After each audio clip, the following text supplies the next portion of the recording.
Magandang gabi po sa ating lahat at welcome po ulit sa ating daily evening devotional. So, sa gabi pong ito, ako po ang inyong presider, Sister Angela Javier. At welcome ko po ang ating mga kasamahan dito sa Zoom at ang ating mga participants at ang mga nanonood po sa atin sa live. Welcome po kayo sa gabing ito. At sa gabi po ito, meron po tayong programa, opening song, then opening prayer naman po na manggagaling po sa Tumpa Church. Then message in words naman po ni Brother Renz Born Dulawin. Then pagkatapos po niya meron po tayong insight o mga natutunan po natin sa ah, ating topic ngayong gabi. At bago po niyan, tayo po ay ulit ay magsiawitan na ating closing song and closing prayer naman po ng ating speaker. So tayo na po ay pumunta na sa ating opening song.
Let us pray. Our dear Heavenly Father, Lord, we thank you for the wonderful day that you have given to us. Thank you for leading us up to this hour. And once again, we ask for your guidance, especially for our speaker as he imparts to us the message for this evening. And may we um, learn the lessons that we'll be hearing and maybe in our hearts and minds and maybe share it in our lives so that we may be able to draw people to you by our character. And also, please heal our loved ones that are not with us. Please heal the sick. Please set with the healing hands. And please deliver us from the sins of our life. Thank you for receiving and answering prayers. In Jesus' name we pray. Amen.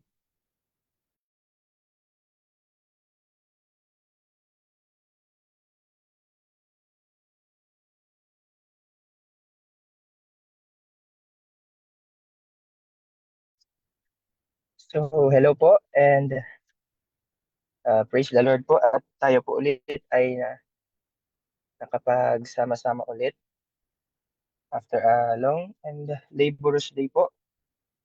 Tayo po ulit ay makakapagpahinga and we will have the privilege po once again to hear the words na gustong iparating sa atin ng Panginoon. So, once again, welcome po sa ating lahat. Okay, ano po. So, rinig po ba? Or kita po ba yung presentation po? Yes, po. So, unfortunately po, inuubo ako ngayon but through God's grace po, sana is maiparating ko po ng maayos ang mensahe po ngayong gabi. So, ang pamagat po ng ating study is Jerusalem's King. So, alam naman na po natin kung sino ang King ng Jerusalem. But in this lesson po, we will have, I hope we will have a deeper insight po about this topic. So, uh, ang key text po natin is from Psalms chapter 48. Sabi po dito, beautiful for situation. The joy of the whole earth is Mount Zion. On the sides of the north, the city of the great king. So from the crest of Olivet, Jesus looked upon Jerusalem. Fair and peaceful was the scene spread out before him. The rays of the setting sun lighted up the snowy whiteness of its marble walls and gleamed from golden gate and tower and pinnacle, the perfection of beauty. So even until now po, ito yung mga pinag-uusapan natin sa yung mga architectures. It is the pinnacle of beauty. Yung mga appearance-wise, ang ganda-ganda ng mga architecture ng sinaunang panahon. And even so, yung Jerusalem na ilang years it took for it to be built, diba? Diba? Ang ganda ng pagkakagawa. And kung makikita lang natin ngayon, kung makikita natin yung excuse, kung makikita natin yung original na design, siguro sa ating lahat, we will marvel at the sight of the temple. So it stood the pride of the Jewish nation.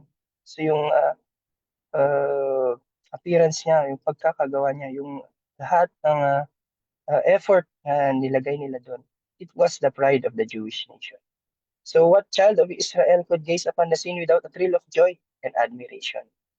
But far other thoughts occupied the mind of Jesus. So despite the beauty of the sight, so ano kaya, yung nag-occupy sa mind ni Jesus? So makikita natin dito, when he was come near, he beheld the city and wept over it. So it is in contrast kung tayo siguro, makikita natin yun. We will appreciate it. Pero si Jesus, umiyak si Jesus. Why? Bakit umiyak si Jesus? So amid the universal rejoicing of the triumphal entry, while palm branches wave, while glad hosannas awoke the echoes of the hills, and thousands of voices declared him king, The world's Redeemer was overwhelmed.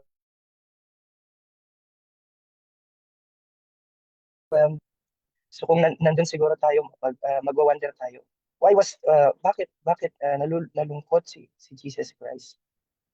So mysterious in a sense na hindi natin ma-comprehend, hindi natin mag-grasp kung bakit sobra yung sorrow ni Christ despite the triumphal entry. Ang daming nagwe-welcome sa kanya as king. So he, the Son of God, the promised one of Israel, whom power has conquered death and called its captives from the grave, was in tears, not of ordinary grief, but of intense, irrepressible agony. His tears were not for himself. He wept for the doomed thousands of Jerusalem because of the blindness and impenitence of those whom he came to bless and to save. So grabe pala yung, di ba, yung may kasabihan tayo, the more you love, the more it hurts. So kaya ba natin i-grasp kung kung gaano tayo kamahal ng Panginoon? That's why yung sorrow ni Christ is a mystery to us. Kasi hindi tayo, yung level ng pagmamahal natin is hindi katulad ng sa kanya na hindi para sa sarili niya. Ngunit dahil nakita na niya ang doom ng Jerusalem.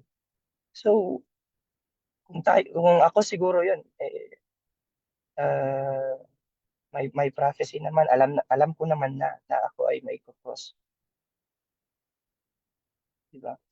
The more I will feel sorry for myself, but not Christ. He was in despair and in agony for the sake of his people. Dahil kahit anong gawin niya, kahit gaano niya ipakita ang pagmamahal niya, ay meron at meron pa rin, or majority pa rin ang magko-condemn sa kanya. Yung level ng pagmamahal na kahit ipagtabuyan ka or kahit ang sama-sama ng trato sa iyo is nagmamahal ka pa rin.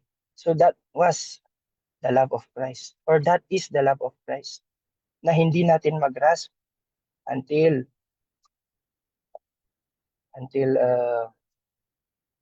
unless or until na hindi yung love niya is hindi ma-replicate sa atin. So though rewarded with evil for good and hatred for his love, he had steadfastly pursued his mission of mercy.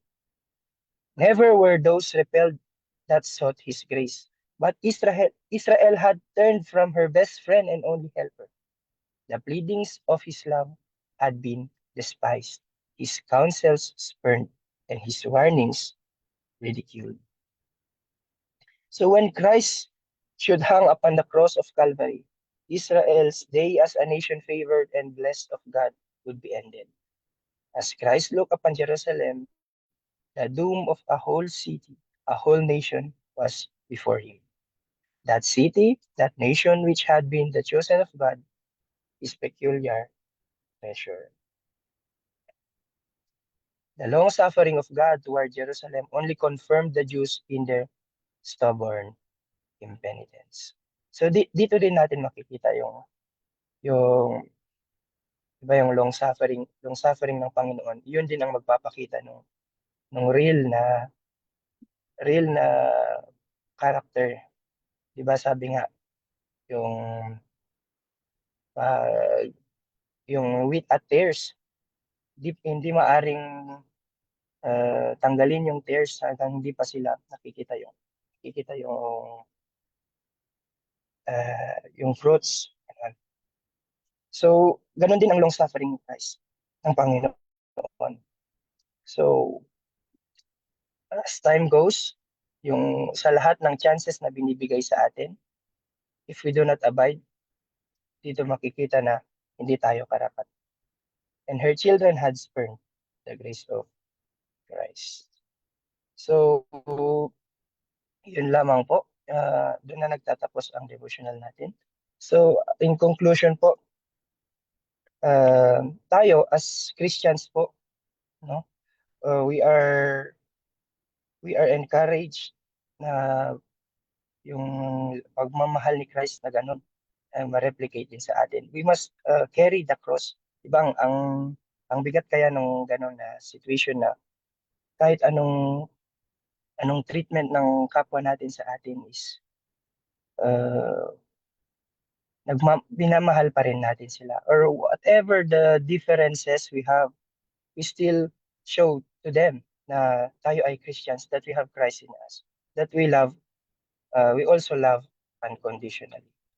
And doon na lang po, yun na lang po ang aking mai-share. And very, very deep naman yung lesson natin ngayon. And I hope, and I know naman na marami tayong testimonies and experiences, additional insights sa lesson natin ngayong gabi. So I hope po, 8 participants, yan. So I hope marami pong mag-share sa atin ngayon. So, thank you.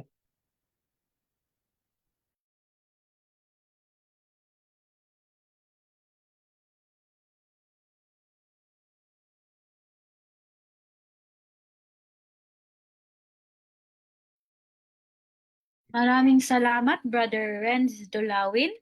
At sa punto po ito, tayo na po ay dadako sa ating insight. O sino man po ang may mga natutunan sa gabing ito ay or na-experience nyo po about sa topiko natin ngayong gabi. Pwede po kayong mag-share, open mic, or pwede po kayong mag-comment sa yung mga nasa live po.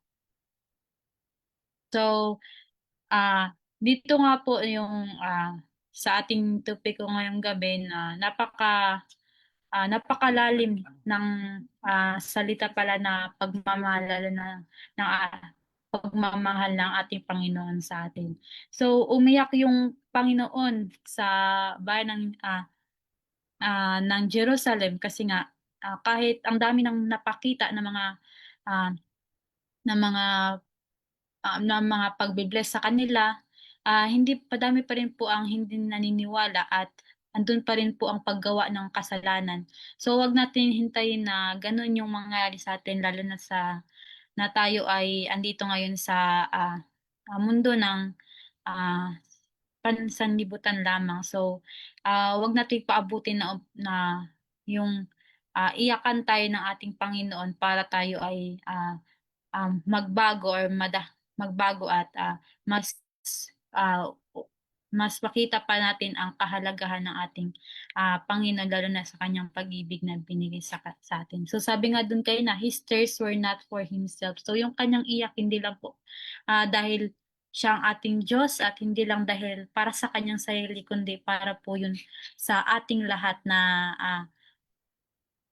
nagkasala at mga nagpakasaya sa mga pansanlibutan, pero yun yung dahilan bakit umiyak yung ating Panginoon. So napakamadaya natin kung sa part na ganun ay hindi pa tayo makabawi man lang sa Kanya. So sino pa po ang may karagdagan? So andito po yung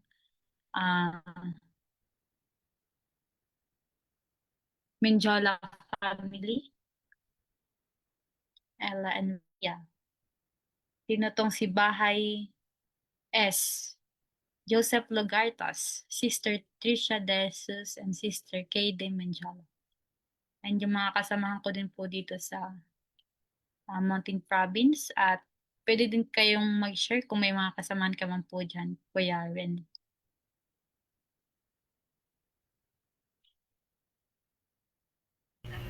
Magandang gabi po. So napakaganda po ng ating napag-aralan kasi dito makikita natin na despite Israel's rejection talaga ay patiently wait talaga si Jesus for para tanggapin siya ulit sa kanilang mga puso. Until now sa atin mga kapatid, ilang beses nating na-reject ang Panginoon, but still He's always waiting for us na manumbalik tayo sa Kanya.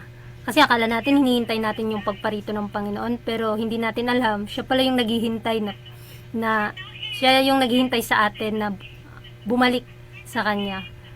At dito makita din natin sa ating napag-aralan na nakakalungkot isipin kasi nga despite na napakadaming mga warnings sa bayan ng Diyos, ay patuloy pa rin nilang nire-reject ito. At finally, yun na nga, makikita natin yung kahahantungan sa isang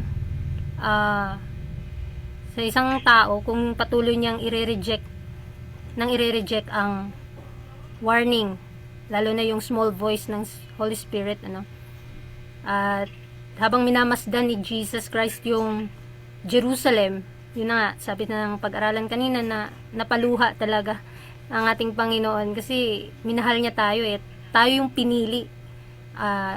Yung sasabing kakaiba tayo. Pero yun na nga, sariling bayan niya mismo yung nagtakwil sa kanya. Dahil nga doon, Israel would lose its special position as God's chosen nation because they had rejected their Messiah. Hoping na marami tayong learn na lesson sa mga sa unang Israel, kasi we are the modern Israel. So yun na nga, his tears reveal God's deep sorrow over lost souls and show that judgment comes only after mercy is continually refused. So kung patuloy nating tinatanggihan ang habag ang patuloy na awa ng Panginoon sa atin, hindi natin alam, baka ngayon or sa mga darating na araw is tayo yung ire-refuse ng Panginoon. Kung darating na yung time na wala na tayong conscience, hindi na tayo parang normally na sa atin na hindi natin alam na kasalanan pala yung nagagawa natin in a simple act, kaya habang naririnig pa natin yung bulong ng kanyang boses, ay talagang pakinggan na natin siya. At yun po yung dapat nating unawaan, na yung Panginoon naghihintay talaga sa atin, at wag nating hintayin na mahuli na ang lahat. Yan. So yun lamang po.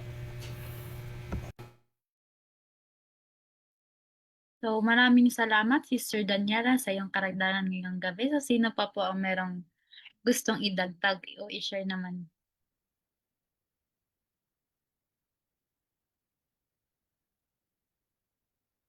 So, sa mga andito po, meron pa po ba? So, kung malinaw na po ang ating mensahe ngayong gabi, ay tayo na po ay dadako sa ating closing song and closing prayer naman po ni Brother Teddy Montoya.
Manalangin po tayo. Mahabaging Ama, lubos kaming nagpapasalamat sa gabing pong ito sa inyong kabutihan, ilang pag-ibig na patuloy namin naranasan, sa karapatan naman na kami ay makapagpuri at makapag-aral ng salita. Maraming salamat po. At maraming salamat sa mga salitang ito. Nawa ang yung Banal na Espiritu ang siyang patuloy na magbigay pagpapala sa bawat isa sa amin, na pahintulutan namin ang mga salita sa aming buhay. Kayo ang patuloy na magbibigay pagpapala. Ama, pagpalain po ang gawain sa buong sanglibutan at ang pagkakaisa at pag-ibig, ang karakter ng Panginoon Kristo ay siyang mahayag sa bawat isa. Patawad po sa kami nagpuna ang tagasala at patuloy kami nagsusumamo ng pag-iingat sa buong damag sa po namin mga mahal sa buhay. Lahat ito ay aming hiling sa pangalan ng aming Panginoon Jesus. Amen.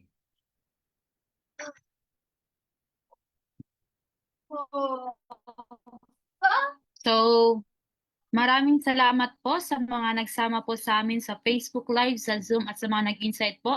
At lalo na po sa ating participants ngayong gabi at sa ating speaker na si Ren Dolawin. At sa muli po, akin po kayong inimbitahan sa ating morning devotional 5 a.m. then evening devotional naman po 6 p.m. So magandang gabi po sa ating lahat at pagpalain pa tayo.